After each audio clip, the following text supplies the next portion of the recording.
To discuss Yamauchi's legacy, Steve Butts, the global editor-in-chief of IGN, joins me from San Francisco. Defined not only a generation of games, but defined an industry. Is that overstating it?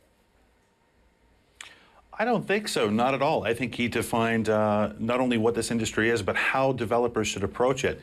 He was a bit of a imperialist, kind of a martinet, it seems like, internally, but he had a keen eye for what the public wanted from games.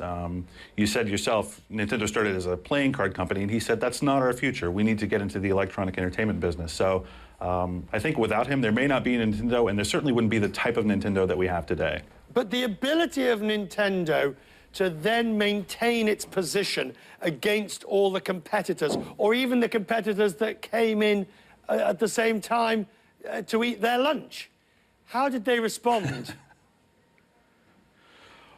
Well, it's very interesting. He had a vision that games should be made by artists and not by technicians, and that game consoles should be designed purely for that purpose. We're seeing kind of a reversal of that over the last 10 years as Microsoft and Sony's consoles are aiming to take more and more of the home entertainment market.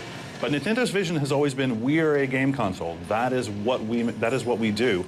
And the way that he opened up the architecture to allow the artists easy access to game creation, I think worked very well for Nintendo and allowed them to stay relevant and respond very quickly to the demands of the marketplace. In that idea, what was his biggest achievement, do you think?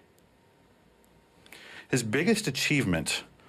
Wow, I think it was creating 3 separate research and development units within Nintendo and forcing them to sort of compete with one another.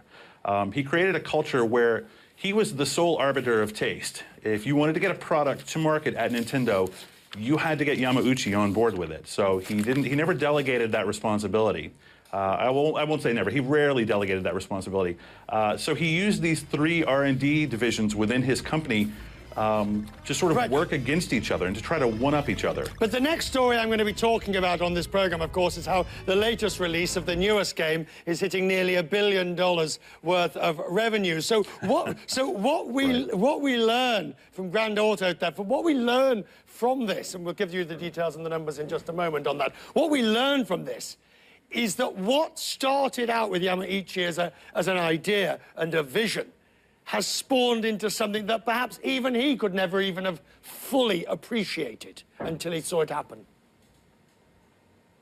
Oh, I think he would totally agree with that. I mean, the prevalence of games today and its power within the mainstream marketplace is probably more than he would have expected, 50 years ago when he took charge of this playing card company.